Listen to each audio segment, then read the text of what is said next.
Hi, Greg. How are you? I'm good. Oh my god, I love your accent already. Thank you so much.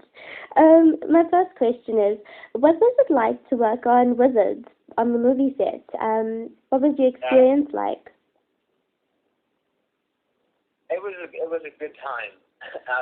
We had worked together for 4 years prior on the show, so to get the chance to come back was a blessing. We were very grateful and very fortunate that we were given the opportunity to come back and work together again. Oh, great. What can we expect in the movie? Could you just summarize it, explain what's happening? Yeah, basically the Russo family, Jerry Russo kind of organizes a trip to Italy to go and visit their long-lost relatives. And they invite everyone with. They invite, obviously, all the kids, and Mason and Harper go along for the ride. And then maybe just before they arrive in Italy, Alex, using magic, kind of gets herself into a bit of a twist and creates another version of herself, but it's a bad version. So drama ensues, and obviously comedy ensues out of it too, and basically she tries to kind of save the world again from herself. Cool. And what was your favorite part about working on the movie? Were there any funny stories, anything in particular that stands out for you? My favorite part of working with the movie was just getting the chance to spend time with people that I really loved. Like David DeLuise, for example, is kind of like my big brother / older, like older brother / really young dad. And he's a really, really close friend of mine. And chance to work together again and have jokes and just do something we love was just amazing. Oh, great. So the whole experience was great. Oh, that's lovely. You worked with a lot of interesting people, of course, like Selena Gomez, Jake T. Austin. Do you keep in contact with them now? We try to. Jake just moved down the street from me in LA, so I'll be seeing him a lot more now because obviously he's from New York. David Henry I speak to every single day. He lives on the same street as me. And David DeLuise, Maria, Jennifer Stone, they all live not far from me at all. And Selena doesn't really, Selena lives around the world. She's always traveling and doing music. So we try and stay in contact as much. After all, we did spend 4 years together. So, true. You have a very special bond with people. I can understand. And away from Wizards, what are your future projects? I know there's a movie, White Frog, that's premiering soon. Can you tell me about that and any of the other projects that you're working on? I did a movie called White Frog, which is kind of a movie about a kid with Asperger's syndrome. And it highlights pretty much that through a tragic event, positive can kind of come out of it. So it's kind of having the mentality of looking at, something like Asperger's with a half glass full mentality rather than a half glass empty. So it's a very heartfelt movie, very warm. We have a great cast.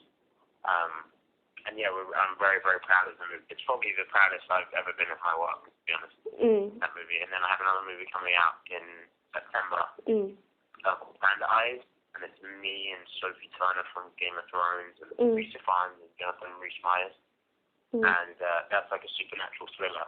It's based on a book called Another Me, written by Kathy McPhail, and that's really cool. And then I have another movie coming out called Affluenza, which is kind of a younger version, a younger spin on Great Gatsby. So I get to kind of play Gatsby. Oh, wow, that's pretty cool. Which is a lot of fun to do. And then going back on Pretty Little Lies again. So. Trying to keep myself busy. You're very busy. What's a typical day like for you, actually? Sorry, say that again? What's a typical day like for you, or is it always different? That's the amazing thing I love about what I do, and also something I hate about what I do. Every day is different. So there are more highs and lows than anything, than any other job. You know, the highs are extremely high and the lows are extremely low. But pick yourself up when you get down, and you know, onto the next and move on and keep fighting and keep plugging away. So it's tough, but you know, if you love what you do, you take the good with the bad. And when you're not working, what do you enjoy doing? How do you like to relax? Well, I'm a big football fan, so I like to go to play football. I watch a lot of like American sports. Like I love ice hockey. So I try and go to the games and watch the games as much as possible, and hang out with my friends and watch movies and stuff like that. So I like to go to the basketball as well. So anything kind of sports related. And I'd also like to know, who would you like to work with in the future? Anyone in particular?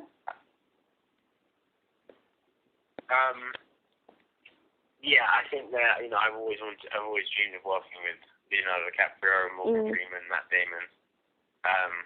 Yeah, I set my sights kind of high, so hopefully one day I get there. Yeah, I'm sure you will. And what was the best advice you ever received in your acting career and in your life in general? I did a movie called, my first ever job, it was called 66, and a cast member from that, who I love dearly, when I told I was going to continue acting, at the age of 13, I didn't know what I was doing. I told them I was going to move to LA, and they said, never go to LA to be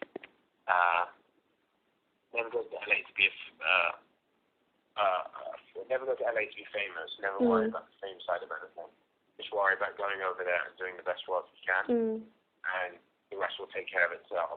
And I think that's, you know, and I've taken that mentality and used that mentality every single day since I've been here. And to me, that side of it doesn't really make a difference. I think the only, you know, there are negatives and positives about being, you know, labeled as famous. I think there are many positives that you can use, and you can inspire people, and you can, you know, to me, the only good thing about being, you know, in the public eye is that your voice is seen more, you know, it's not more powerful, but you have the opportunity to reach more people with what you have to say. So if you want to raise awareness about certain things that need addressing, then you know you have that kind of ability, which is great. Yeah, that's great. And my last point question: do you have a message for your fans in South Africa in general? Yeah, number one, I love South Africa, so I love your country. I've been there a few times. You have. You need to come back soon. Thank you so much. You need to come back so I can interview you in person. Yeah, I wonder if I'm married South African woman. That's always on my mind. I think you should if you like our accent so much. I do. I love it. Actually, third one is I just want to say thanks. You know, that support means a lot, and it's going to be a long journey. I hope, and I hope they're ready to stick.